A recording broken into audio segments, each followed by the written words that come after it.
Suárez ya en comunicación con nosotros, a quien le agradecemos que, bueno, a esta hora se tome el tiempo para hablar. Omar, muy buenas noches, gracias por el contacto. ¿Qué tal? Muchas gracias a ustedes por invitar. Omar, si ponemos un punto al comienzo, en el día cero de esta pandemia, en la Argentina por lo menos, y lo revisamos ahora, ¿sigue siendo más o menos un escenario parecido? Es decir, altísimo contagio, baja mortalidad, adultos mayores más afectados y si no, gente con patologías previas, ¿o cambió algo en el medio? No, eso está muy estable. Tengo muy alto retorno, perdón. Ahí está. Ahí está. Eso, sí, me escuchaba yo, no sabía hablar. Ahí está, ahí se corrigió bien. Bueno, la verdad que desde el 3 de marzo los casos que empezaron a presentarse, digamos, a partir de ese día, el día 20 de marzo que empezó la cuarentena, teníamos 156 casos, creo. A partir de ahí, la cuarentena tiene un impacto que ha congelado la situación con un leve, pequeño aumento y estamos viendo aproximadamente entre 100 y 150 casos por día desde entonces. Y eso no ha cambiado, la mortalidad se mantiene por debajo del 5%, sigue afectando a las personas mayores de 60 años con mucho más intensidad, con mucho más letalidad en mayores de 70, y no hemos visto por ahora patrones diferentes, salvo episodios como este que vimos aquí en la villa, episodios como los que vimos en los centros de salud de brotes contenidos por la alta transmisión que esto tiene. Entonces es como que tenemos un territorio con una situación general tranquila, pero múltiples pequeños focos que hay que abordar, porque un caso en cada lugar genera 20 o 30 casos, como en los geriátricos, en los hospitales, en los sanatorios y en los barrios. Omar, respecto a eso, veía, ya no me acuerdo si el funcionario era el ministro de Gobierno, el presidente de algún organismo tripartito, etcétera, pero en Ecuador, que estaba siguiendo, bueno, ya todo el mundo sabe el drama que está pasando Ecuador, y este funcionario, Lenín Moreno, le agradecía a una empresa por la colaboración en la pandemia. Y cuando uno entraba a ver a qué se dedicaba esa empresa, la empresa había mutado de su actividad original y ahora hacía féretros de madera en cantidad, medio fordista.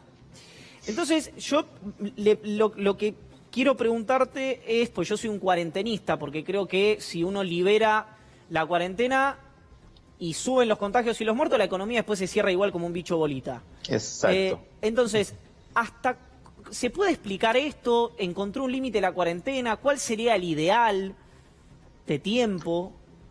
Mira, la verdad que hay mucha gente que dice muchas cosas. Yo no hago modelos matemáticos, digamos, no soy un experto en modelaje matemático para prever este tipo de curvas y el R0 y la posibilidad de frenar o no la epidemia. Pero lo que es claro y lo que sabemos todos de los médicos es que este virus se transmite por contacto entre personas. Si no hay contacto entre personas, no hay, o si la distancia es más de 1,5 metros, 2 metros, no hay transmisión, y eso lo estamos viendo con la cuarentena, que nos obliga a tomar esta distancia. Entonces, las opciones acá son abrís o cerrás, ¿no es cierto? O mantenés cerrado. Si mantenés cerrado, no va a haber infección. Si abrís, vas a tener un riesgo que vas a tener que ver si lo podés manejar y controlar. La mayoría de todos los países que abrieron y dijeron que lo iban a controlar, se les fue de las manos. Y eso pasó en Suecia, pasó en Inglaterra, pasó en la parte de abajo de Italia cuando estaba solamente arriba, pasó en todos los lugares donde dijeron no vamos a cerrar porque lo vamos a controlar, en Brasil, en Chile, se les fue de las manos. El único modelo que está ahora últimamente siendo visto como exitoso es el de Nueva Zelanda, que tuvo una cuarentena peor que nosotros. Pero también lo que es cierto que vos decías antes, tenés 2 provincias en Argentina que no han tenido caso. Desde el 3 de marzo, digamos que fue el primer caso en Argentina, no hubo. Entonces, ¿qué sentido tiene que en ese lugar esas personas no puedan salir de su casa? Claro. Cuando vos no tenés virus circulante por ahí, bueno, tenés el riesgo que vaya alguien de Buenos Aires, entre, empiece a transmitir y no lo veas. Pero si reforzás la migración interna, digamos, el control de esa migración, y ponés mecanismos de vigilancia activa, testeando un grupo de gente de mayor riesgo para estar seguro de que no esté pasando el virus sin que te des cuenta, y después si aparece, bueno, habrá que volver a poner la cuarentena, seguramente, ¿no? Entonces, por eso ya está en el decreto del presidente, el anterior, donde él ya abría la puerta para que en algunas ciudades menores de 500.000 personas, con un tiempo de duplicación mayor de 15, se puedan tomar algunas medidas diferentes. Pero acá en Buenos Aires y en el conurbano la situación todavía no está controlada. Y Omar, estamos en esta fase, en este riesgo, Omar, buenas noches. que se pierda el control. Te saluda Noelia Barral Dijera, ¿cómo estás? Vos hablabas recién de los países que intentaron controlar el contagio para salir de la cuarentena y no lo lograron. ¿Considerás que es imposible esto del contagio controlado que algunos están queriendo que se implemente aquí en la Argentina? No tenemos ninguna experiencia de éxito con esa situación.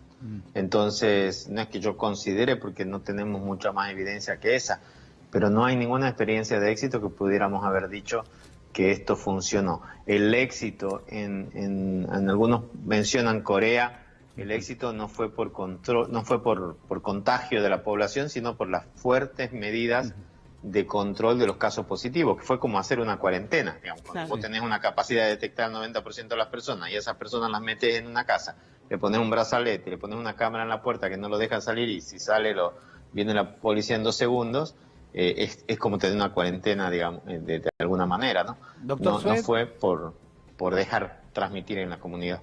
Doctor, Guarino lo saluda, ¿cómo le va? ¿Cómo te va? A ver, trascendió en las últimas horas que dentro de la carpeta que tiene el gobierno, y que obviamente va a hacer que a fines de la semana próxima tenga que tomar nuevamente una decisión, tendría como idea implementar algún tipo de flexibilización en las ciudades con menos de 500.000 habitantes, y que sería en el sector industrial, es decir, habilitar las plantas industriales de esos sectores.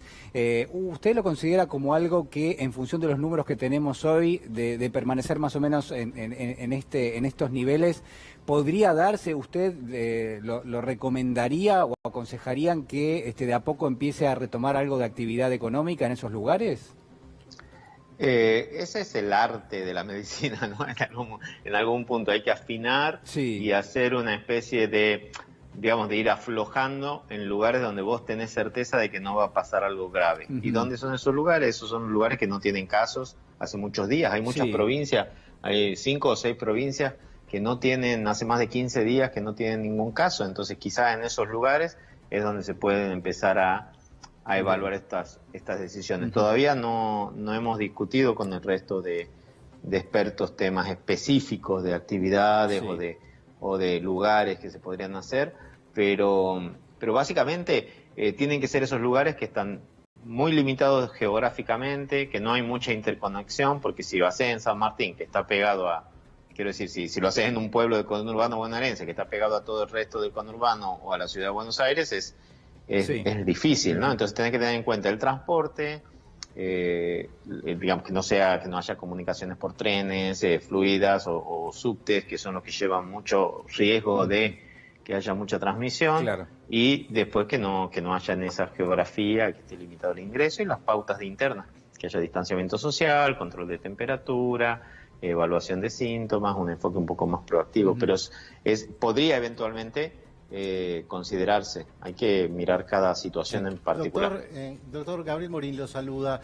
En el marco de lo que ustedes conversan con los especialistas, ¿cuál es hoy nuestro peor escenario? ¿Cuándo llegaría? Si es que llega el famoso pico, o si ya no va a llegar, pero aún así vamos a tener un escenario que ustedes proyecten negativo en base a las restricciones o a las no restricciones que se impongan de acá a futuro. El pico se erigió como una entidad, ¿no?, física y algo así. El pico no es nada más que el punto más alto de la transmisión o de número de casos en un periodo determinado. Y eso no sabemos si ya lo pasamos o lo vamos a pasar. Quiero decir, hay que esperar a mirar atrás cuando se acabe la epidemia y decir, uy, mira, ahí, o cuando empiezan a bajar los números de casos y decir, bueno, ahí ya pasó el pico. Entonces le hemos dado demasiada importancia al pico, porque antes se pensaba que cuando tenías pasabas el pico, empezaba a mejorar espontáneamente la cosa. Aunque, digamos, cuando no estábamos hablando tanto en cuarentena. Hoy el pico no existe y no va a existir en tanto y en cuanto no haya transmisión. y eso no va a existir en tanto y en cuanto vos tengas medidas que limitan la distancia física. Entonces, si vos levantás la cuarentena, si mañana es viva la pepa y decimos, bueno, volvemos a hacer recitales, volvemos a hacer fútbol, volvemos a hacer escuela, yo te aseguro que en 10 días vas a empezar a tener el ascenso brutal y en 25 días vas a tener el pico. Omar, yo tengo que cortar. Si usted me promete que me responde en una línea, le hago la última pregunta. Perdón, hoy estoy muy... No, pero está súper interesante, pero son los tiempos de la televisión. Que se entienda lo que voy a decir, lo voy a decir brutalmente. ¿Argentina necesita más muertos y más infectados para que la gente entienda la gravedad? Es decir, ¿conspira el éxito de la política sanitaria para la comprensión social de lo que está ocurriendo a nivel global? No, yo creo que la gran mayoría de la gente lo sigue entendiendo. Yo creo que puede haber muchas voces y puede salir, quiero decir, mandar un par de mails por WhatsApp o WhatsApp diciendo abran todo porque nos estamos muriendo, pero yo creo que la gran mayoría de la gente está entendiendo que estas son las cosas que hay que hacer, porque digamos, es necesario y la gran mayoría de la gente lo está intentando controlar. Omar, después se verá. Muchas gracias por el contacto, muy gentil como siempre, de veras. Que te vaya bien. Omar Sued, bueno, todos lo conocen, además de ser un destacado médico, parte del comité asesor del presidente de la República.